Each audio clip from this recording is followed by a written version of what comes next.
paredes de la maduración de los vasos, que es una malformación arteriovenosa, y todas sus variantes, ¿no? Entonces, hay diferentes pautas, ¿no? De diferentes formas.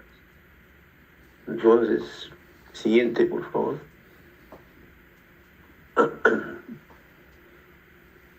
Cuando se rompe un vaso, ¿qué tenemos nosotros? Tenemos la hemorragia subaracnoidea. ¿Por qué? Porque ha pasado pues dentro del aracnoide. ¿Entienden? Dentro del aracnoide, del espacio subaracnoideo. Y hay dos formas de hemorragia subaracnoidea. Puede ser traumática, que es la más frecuente. ¿Por qué? Porque un trauma externo golpea la cabeza, rompe los vasitos y sale sangre al espacio subaracnoideo. Es una hemorragia subaracnoidea traumática, que es muy frecuente.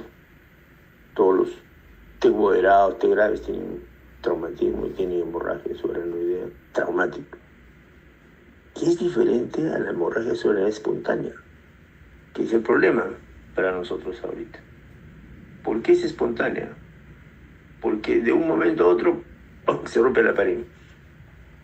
Y la presión dentro del cráneo, como ustedes saben, la presión intracraneana es, redondeando, 11 milímetros de mercurio.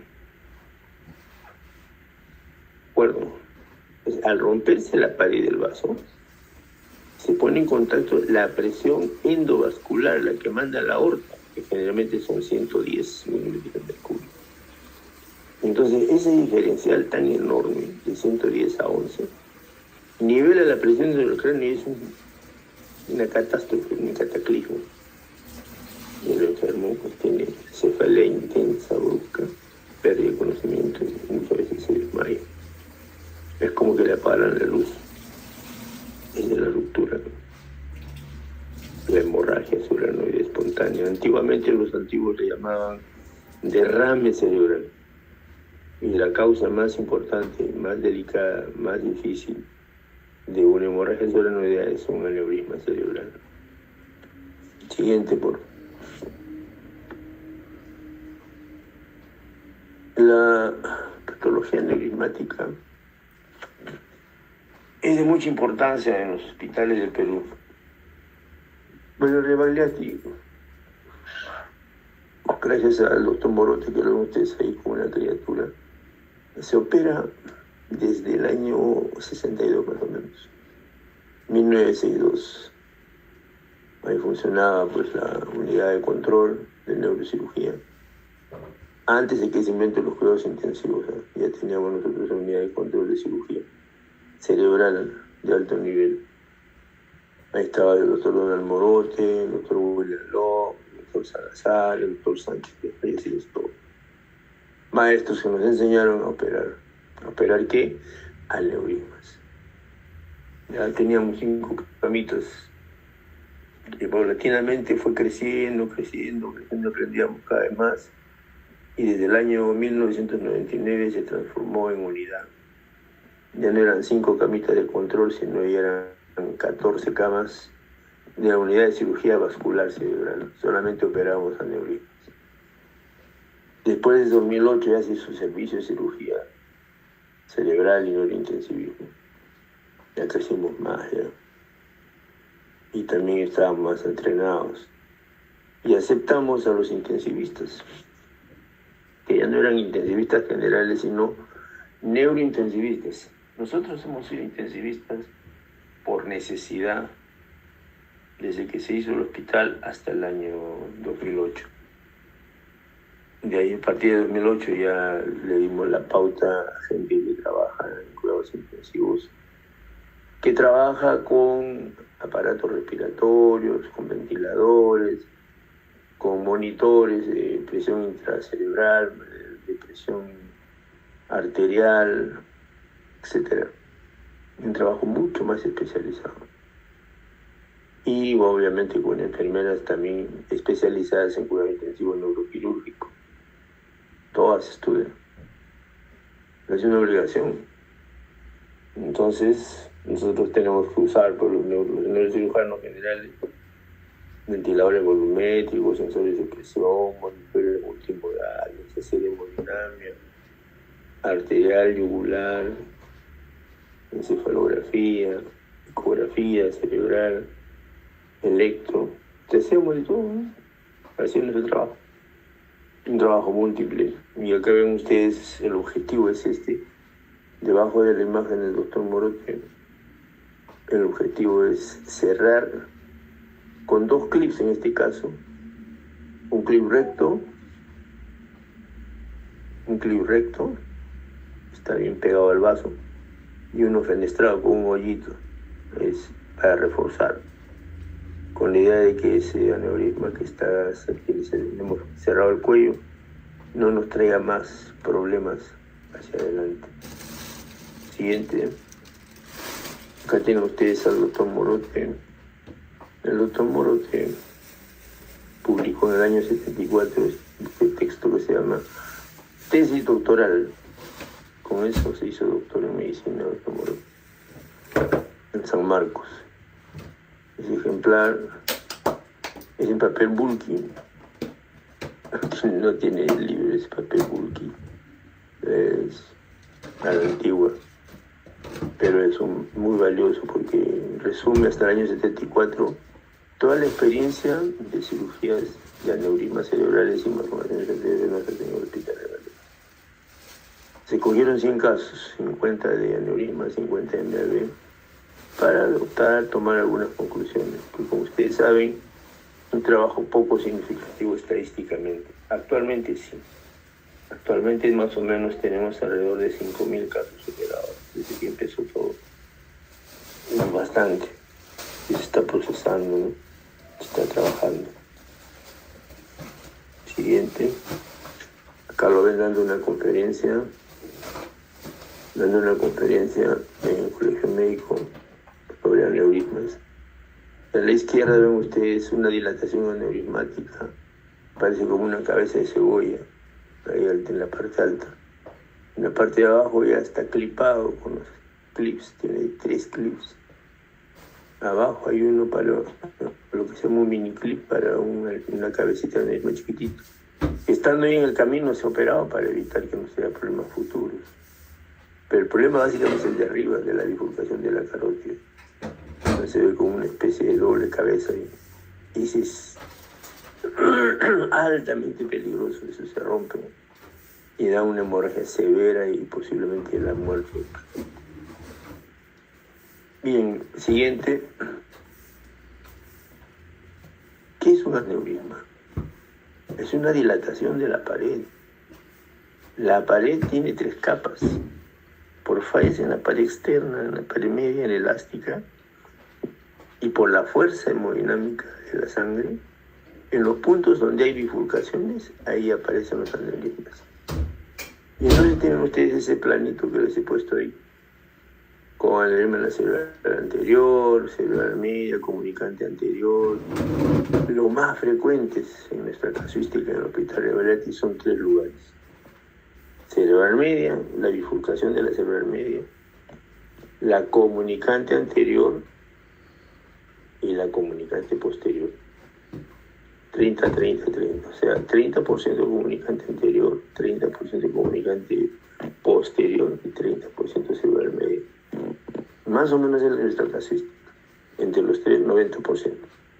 También hay de los otros lugares, ¿no? Pero son menos frecuentes. De la fosa posterior son bien raros, pero hay. Y para eso hay que hacer el diagnóstico, ¿no? Hay que hacer una buena arteriografía para ver todos los aneurismas que hay, porque los pacientes generalmente no solo tienen uno, tienen más. ¿Ya? Ahora, en cuanto al tipo, la forma del aneurisma puede ser possacular, puede ser en forma de uso que se llama fusiforme, o también puede ser disecante. Siguiente, por favor. Siguiente.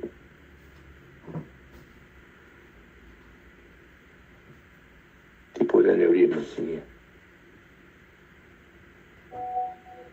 La anterior, por favor. Tipos de aneurismas. Ok. Tipos de aneurismas estamos viendo que por el aspecto que tienen, por la disposición espacial, puede ser en forma de un saquito sacular. Pueden ser de una ampolla, o blep también se llama, son como ampollitas en la pared del vaso. Pueden ser fusiformes, como en forma de uso, grandes. Los licoectáficos son grandazos. Puede ser infeccioso, se llama micótico, el nombre que quedaba. ¿Por qué? Porque el germen patógeno, a la pared, provoca arteritis, dilata, debilita la pared y se hace una especie de granuloma en la pared del vaso, como una bola llena de material infeccioso, que se llama micótico. Puede ser disecante, ya han visto la figurita, o un gigante, generalmente cuando tiene más de 2 centímetros, los hay. Estos gigantes tienen el problema de la compresión, apretan al tejido cerebral. Al sangrado se añade la compresión. Puede ser de los nervios, de algún par craneales, el óptico, etc. Entonces trae problemas. Siguiente. La clasificación, como ven ustedes, es variada. Puede ser de acuerdo a la etiología, congénito, traumático, adquirido, infeccioso, tumoral. ¿Hay asociados a tumores? Sí. ¿Hay traumáticos? Sí. ¿Hay infecciosos? Los micóticos que les dije, ¿no? En cuanto al tamaño, pueden ser ampollitas o pueden ser gigantes grandes, ¿no? Y en cuanto a la condición, puede ser roto o no roto. Siguiente. Siguiente, por favor. Por el tamaño ya se han hecho estudios. Estos estudios se hacen en distintas poblaciones del mundo, que son las que tienen más frecuentemente aneurisma. En general en América Latina y América del Norte se acepta que es aproximadamente 16 por 100.000 la frecuencia, ¿no? 16 casos por 100.000 habitantes. Pues más o menos ese es el rango, pero en Japón es más, 90. Se sospecha que sea por el consumo de pescado salado, etc. Pero hay un lugar donde hay mucho más, se llama Finlandia, 126 por 100.000. Y ahí alusión empieza el consumo de vodka, de licor de papa. Entonces, hay diferentes teorías. Pues. Lo concreto es que se ha llegado en este momento a la conclusión de que si un aneurisma tiene un cuello mayor de 5 milímetros, un fondo del saco, o sea, mayor de 5 milímetros, tiene que ser operado. Hace unos 10 años, 15 años, estábamos en 9 milímetros, pero bajamos a 7. Actualmente el consenso en la World Federation, o sea, en la Federación Mundial de Neurocirujanos, por ahora es 5 milímetros. Tiene que operarse. Siguiente. Eso quiere decir que si encontramos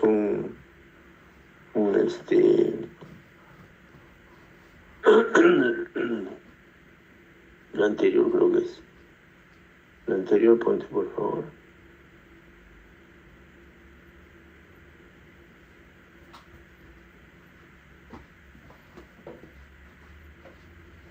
Tamaño de los aneurismas. Ya hemos visto. Siguiente. El crecimiento. Se han encontrado tasas de crecimiento. Siguiente, por favor,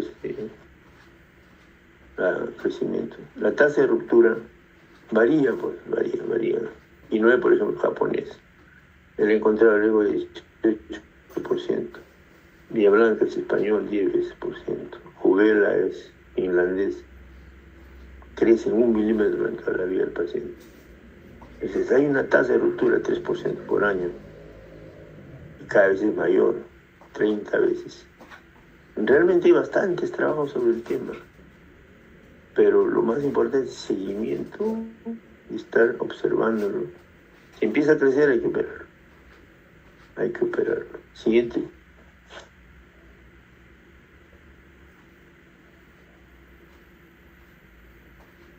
Entonces, si nosotros hacemos un resumen de los factores de riesgo, tenemos que hay factores genéticos, hay familias completas con aneurismas, abuelo, papá, hijos, nietos con aneurismas. O el tamaño, mientras más grande, más riesgo de romperse. La velocidad de crecimiento también riesgo, la localización. Los que están en celular media, comunicante anterior o celular posterior se rompen más rápido. Cuanto a la forma, los saculares con múltiples cabecitas, múltiples bleps se llaman, se rompen. La dinámica de flujo, el hiperflujo es bravo, eso te lleva a problemas. Si son múltiples, mayor razón todavía. Si hay comprensión cuando son gigantes. La edad, generalmente son 40 años, 45 años, te parece tu problema. Ustedes acá, el árbol vascular, arriba en una figura, pues, una recomposición, pero abajo, la disección del mismo. Y los lugares más frecuentes, comunicante anterior, bifurcación de celular media, bifurcación basilar. Siguiente, por favor. Aquí lo que estamos enseñándoles es cómo se mira el aneurisma. Uno, en la angiotemia, la reconstrucción que se hace espacialmente después de hacerle el procedimiento angiográfico. Y la reconstrucción que se ve, porque ahora ya con una computadora se puede hacer maravillas. Y entonces ven ustedes ahí el aneurisma en toda su dimensión y su forma. Los vasos que están adheridos, y entonces ya uno sabe más o menos con qué enemigos se encuentran, qué posibilidades hay de atacarlo. Y lo más importante, qué tipo de clips vas a usar. Para que a última hora no estés pidiendo, ese aquí, está preparado. Bien preparado. Para que no haya contingencias de última hora.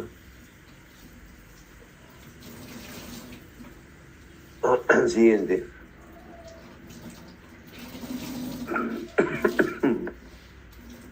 Aquí una aproximación más cerca, donde se ven los lóbulos del aneurisma. Y los bleps, estos son los bleps. Este es un bleb, ampollitas. Y este es el aneurisma y sus vasos. O sea, acá tenemos un mapa topográfico, pues, de lo que vamos a encontrar. Siguiente.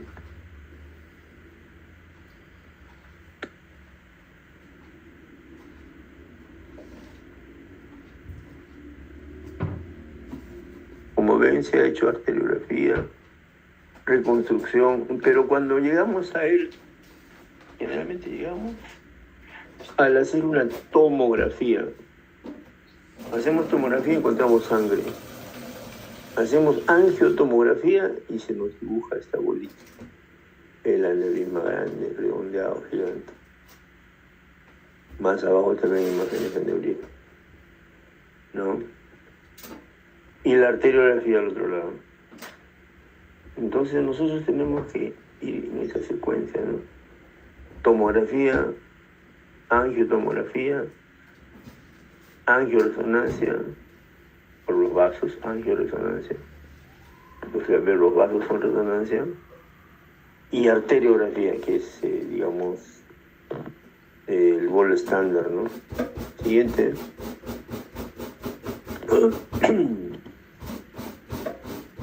Existen, pues, la obligación de sospechar cuál es la causa de la hemorragia subaracnoidea.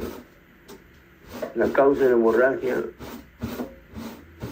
si uno la encuentra en la tomografía o ya la sospecha por la función lumbar positiva, a sangre o a líquido santocrómico, porque hay sangre y ha habido sangre, una semana de sangre. A veces, pues, el paciente ha tenido la clínica, no se ha podido hacer ningún estudio diagnóstico.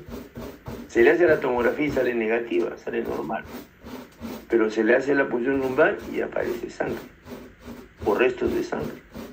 Entonces, la siguiente etapa es hacer un angiotomo y culminar con una angiografía, que es la que están ustedes viendo allí. Esta angiografía pues nos da el tamaño, la morfología, la localización, la forma del cuello, si es múltiplo o no, si tiene circulación extraasociada. Y lo que es más importante es ver cómo trabajar, qué tipo de abordaje vamos a planificar para este enemigo, que son de dos tipos, aunque algunos colegas añaden otro. Uno es el abordaje quirúrgico. Dos, el abordaje endovascular, o sea, a través de los vasos, endoluminal. Endocirugía que llaman. Lo que se hace a cielo abierto con microscopio se llama exocirugía, o sea, microcirugía cerebral exoscópica. Y lo tercero, no hacer nada, que es otra forma de tratamiento, no tocarlo.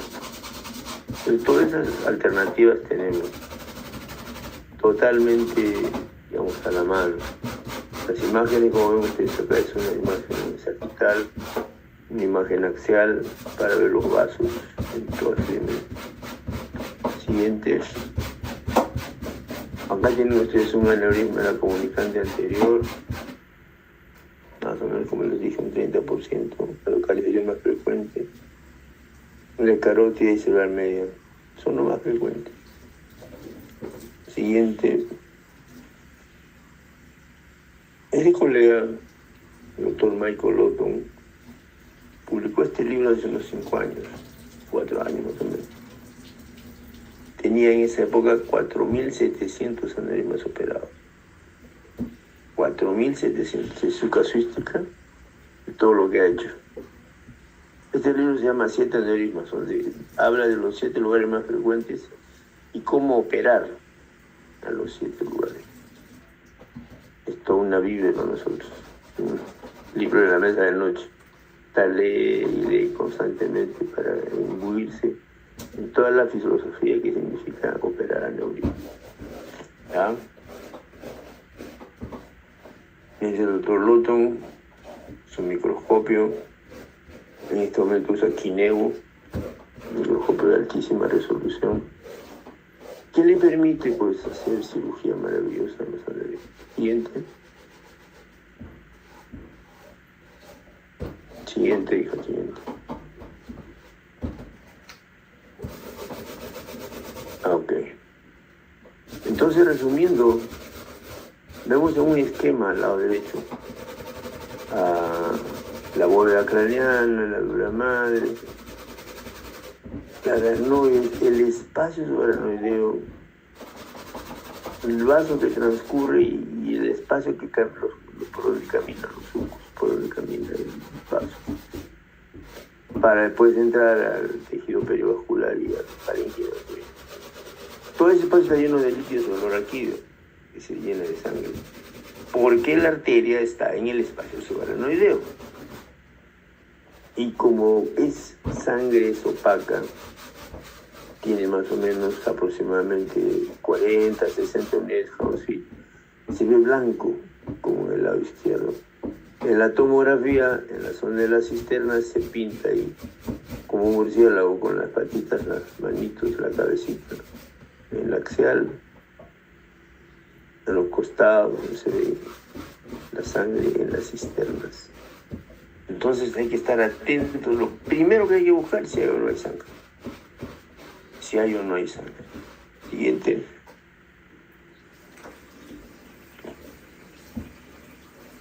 La hemorragia subaracnoidea espontánea es pues entonces la salida de sangre del espacio subaracnoideo. Sin trauma. Sin trauma. Cuando supera en forma súbita los 50 centímetros cúbicos se calcula que no hay compensación y en eso pierde el conocimiento. En muchos casos es fatal, la gente muere. Siguiente.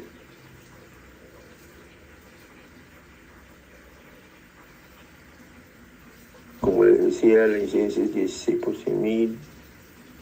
Existen bastantes pacientes, especialmente en el cambio de estación.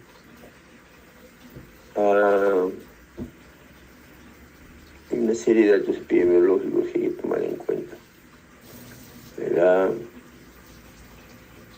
Y lo que es importante también no dejar para un lado es, digamos, lo grave que es en el sentido de problemas socioeconómicos que se provocan en un hogar. Pues el papá que está trabajando para que los hijos tengan la universidad ya no trabaja, ya deja de trabajar por cuestión de hemorragia. Entonces hay problemas en la casa, problemas sociales.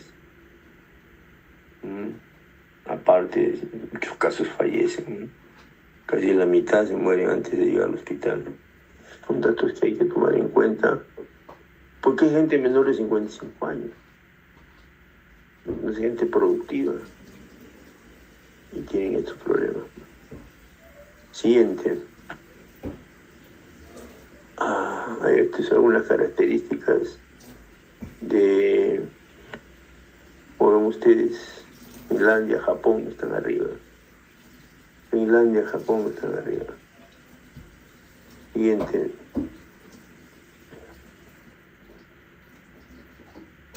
La hemorragia cerebral, pues, de distinta causa, ¿no? Todas esas posibilidades hay. Infección, vasculopatía, neoplasia. Pero a nosotros lo que nos preocupa es la causa en forma espontánea en la arteria o en el mismo cerebral. Siguiente. Algunas causas en cuanto a la epipatogenia, ¿no? En cuanto a la edad, el sexo, la genética. Y algunas costumbres que deben evitarse y aconsejar al paciente que las deje, que son el uso de cigarrillo, el uso de alcohol etílico. Siguiente, por favor.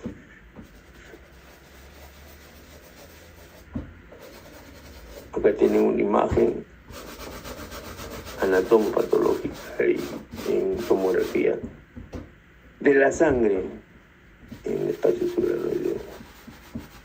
La aracnoide es una membrana fibrosa, dura, llena de líquido celuloraquídeo, más o menos 150 mililitros de líquido celuloraquídeo. Entonces la sangre llena las cisternas. Imagínense ustedes el problema que se genera. Siguiente. En cuanto al problema fisiopatológico, tienen que ver lo siguiente. En cuanto a la fisiopatología, generalmente el aneurisma está en la zona de bifurcación, como ven ustedes, donde hay una Y, ahí se debilita la pared y se hace una especie de membrana que al final se rompe. Siguiente.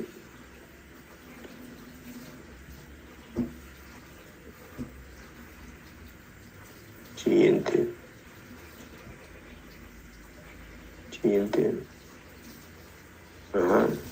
Ahí queda. Este es un esquema en el espacio, por supuesto, de cómo es que se rompe, ¿no? ¿No? Ustedes esas granulaciones es una bifurcación del cerebral medio. Cómo golpea esa zona de Y sale una dilatación multisacular. Y por ahí se rompen. O por ahí recibe el impulso hemodinámico y se rompe. Siguiente.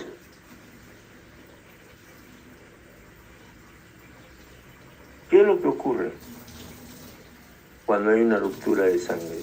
Ya vamos más al problema de fondo. La liberación brusca, espontánea, precoz de sangre, determina que haya un acúmulo de sangre,